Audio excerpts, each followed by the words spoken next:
So the next topic here is introduction of correlation. So it is developed by Francis Galton in 1885. So what does that means? What does that correlation mean? A correlation is basically a measure of association or the relationship that exists between two variables. कि मतलब हमारे पास correlation क्या है कि मेरे पास किसी भी दो वेरिएबल्स के दरमियान जो रिलेशनशिप है उसको मैं क्या कहती हूँ, that is called the correlation, या इसको अनदर वर्ड में कह सकती हूँ, it measures three characteristics of the relationship between the variables.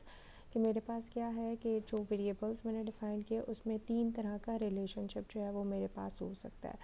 So the first one is, वो मेरे पास क्या हो सकता है, that is I can say that the direct of relationship.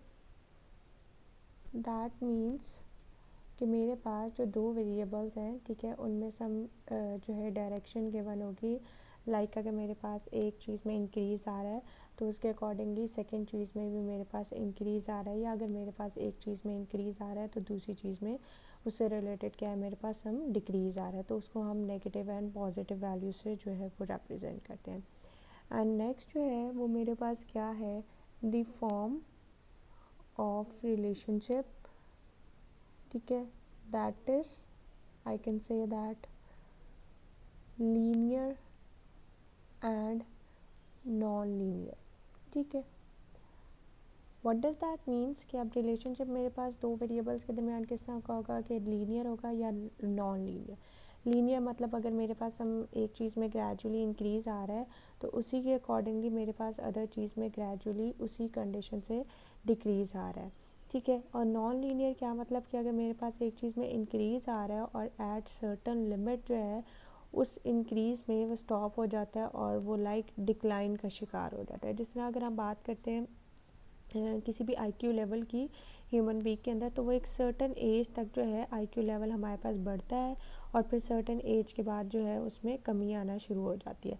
So this is a non linear relationship. और ये जो है मेरे पास लीनियर रिलेशनशिप है कि अगर मैं एज देख लूँ 1 to 20, तो मेरे पास क्या है कि अगर एज जो है वो 20 तक बढ़ रही है तो उसी के अलॉन्ग ही मेरे पास आईक्यू लेवल भी जो है वो बढ़ रहा है। तो दैट मीन्स कि मेरे पास दोनों वेरिएबल्स के दरमियान एक लीनियर रिलेशनशिप है।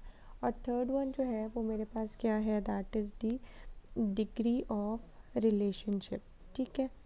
डिग्री ऑफ रिलेशनशिप मतलब इसके अंदर सम वैल्यूज़ गिवन होंगी, या मेरे पास क्या है, मैग्नीट्यूड जो है वो आपके पास कह लो कि गिवन होगा, ठीक है। अब ये दो कंडीशंस जो हैं हमारे पास गिवन होगी। फर्दर जो है वो मेरे पास अनदर डेफिनेशन ऑफ कोरिलेशंस हैं, ठीक है। अब उसमें क्या है कि correlation is a joint relationship between two variables. के कोरिलेशन जो है उसको मैं इस तरह से भी डिफाइन कर सकती हूँ कि वो मेरे पास क्या है, जॉइंट रिलेशनशिप है बिटवीन टू वेरिएबल्स, और I can say that the correlation is a relationship or dependence. It is a fact that two things of variables are so related that change in one is accompanied by a corresponding or a parallel change in the other. यहाँ पे जैसा मैंने बात की कि अगर मेरे पास एक चीज़ में चेंज आ रहा है तो उसके रिस्पेक्टिव अदर चीज़ में भी उसी टाइप से मेरे पास चेंज आ रहा है, या अगर एक चीज़ में मेरे पास इंक्रीज़ हो रहा है तो उसके अलॉन्ग मेरे पास क्या है, सेकंड चीज़ में किस तरह से डिक्रीज़ हो रहा है, ठीक है। So this is basically the correlation. Next we have the coefficient of correlation. What is the coefficient of correlation? Basically, a coefficient of correlation gives the magnitude and the direction of the relationship. And correlation coefficient also, I can say that it always vary between -1 to 1. So this is the limit of coefficient of correlation. That means the value of R always remain in 1 -1 to 1 interval, I can say that. So if I take the value like this one, some value like 482, so this is the magnitude here, and this negative sign or the positive sign represent the direction of the variable. So this is the coefficient of correlation, and there are some methods of finding the coefficient of correlation. These methods are we discuss here. and that is the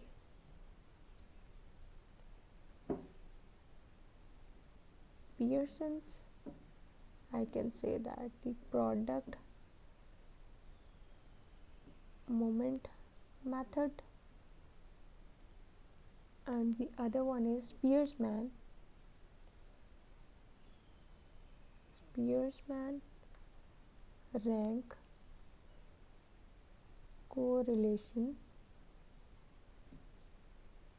coefficient. So these are the types of finding the correlation coefficient, which we discuss in our next videos.